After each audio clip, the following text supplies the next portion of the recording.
ಸ್ನೇಹಿತರೆ ನಮಸ್ಕಾರ.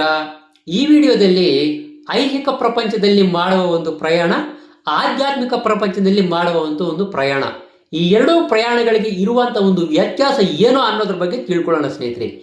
ಐಹಿಕ ಪ್ರಪಂಚದಲ್ಲಿ ಪ್ರಯಾಣ ಮಾಡೋದಕ್ಕೆ ಹಣ ಮತ್ತೆ ಸಮಯ, ಶಕ್ತಿ ಈ ಮೂರು ಖರ್ಚಾಗುತ್ತೆ.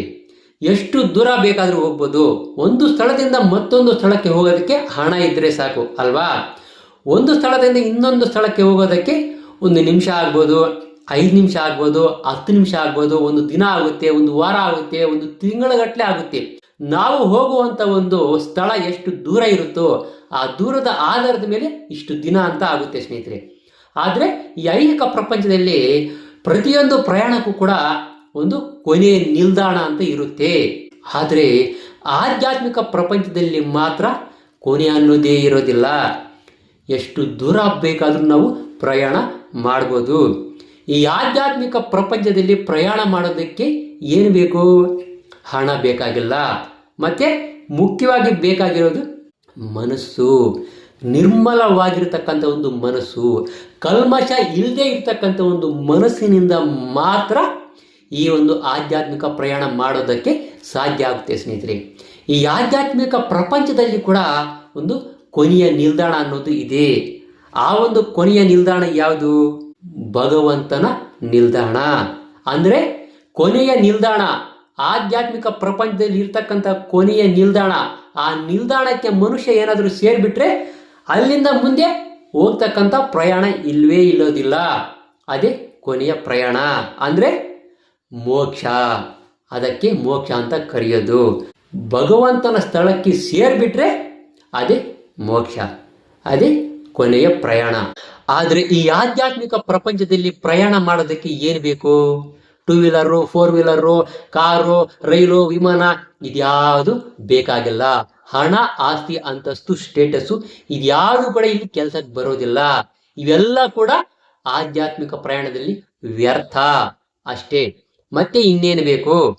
ಒಳ್ಳೆ ಸಂಸ್ಕಾರ, ಒಳ್ಳೆ ನಡತೆ, ಮುಖ್ಯವಾಗಿ ಆತ್ಮಶುದ್ಧಿ, ಭಗವಂತನ ಮೇಲೆ ಭಕ್ತಿ, ಗೌರವ. ಈ ಐಹಿಕ ಪ್ರಪಂಚದಲ್ಲಿ ಏನೇನಿದಾವ ಸುಖ ಭೋಗಗಳು ಅವೆಲ್ಲವೂ ಕೂಡ ಮನುಷ್ಯನನ್ನು ದೂರ ಮಾಡಿರ್ಬೇಕು. ಸತ್ವಗುಣದಿಂದ ಇರಬೇಕು. ಭಗವಂತನ ಬಗ್ಗೆ ಮಾಡುವಂತ ಆಲೋಚನೆಗಳನ್ನು ಬಿಟ್ಟು ಅವನು ಏನು ಮಾಡ್ತಾನೆ, ಅವನು ಏನು ಆಲೋಚನೆ ಮಾಡ್ತಾನೆ, ಏನು ಕೆಲಸಗಳನ್ನು ಮಾಡ್ತಾನೆ ಅವೆಲ್ಲವೂ ಕೂಡ ಭಗವಂತನಿಗೆ ಸಂಬಂಧಿಸಿರಬೇಕು. ಭಗವಂತನನ್ನು ಬಿಟ್ಟು ಬೇರೆ ಏನು ಇರಬಾರ್ದು. ಅವನು ಆಲೋಚನೆ ಮಾಡಿದ್ರು ಭಗವಂತನ ಬಗ್ಗೆ ಆಗಿರಬೇಕು.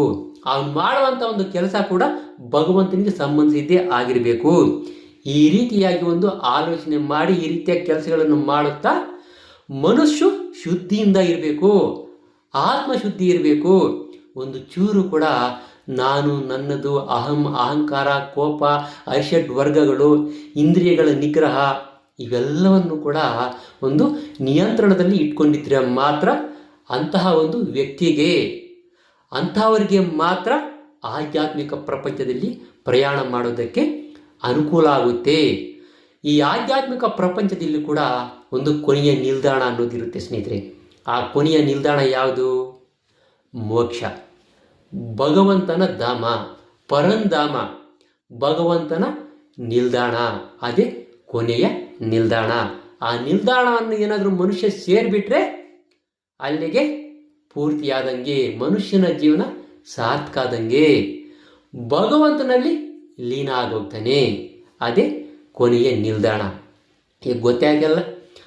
ಈಗ ಗೊತ್ತಾಯ್ತಲ್ಲ ಆಧ್ಯಾತ್ಮಿಕ ಪ್ರಪಂಚದಲ್ಲಿ ನಾವು ಮಾಡ್ತಕ್ಕಂಥ ಒಂದು ಪ್ರಯಾಣ ಯಾವ ರೀತಿ ಇರುತ್ತೆ, ಅದರಿಂದ ನಮ್ಗೆ ಏನು ಸಿಗುತ್ತೆ, ಮತ್ತೆ ಐಹಿಕ ಪ್ರಪಂಚದಲ್ಲಿ ಇರ್ತಕ್ಕಂಥ ಒಂದು ಪ್ರಯಾಣ ಮಾಡೋದ್ರಿಂದ ಮನುಷ್ಯನಿಗೆ ಏನು ಸಿಗುತ್ತೆ, ಏನು ಸಿಗೋದಿಲ್ಲ, ಯಾವುದು ಉಪಯೋಗ, ಯಾವುದು ಉಪಯೋಗ ಇಲ್ಲ. ಸರಿಯಾಗಿ ನೀವೇ ಯೋಚನೆ ಮಾಡಿಕೊಳ್ಳಿ ಸ್ನೇಹಿತರೆ.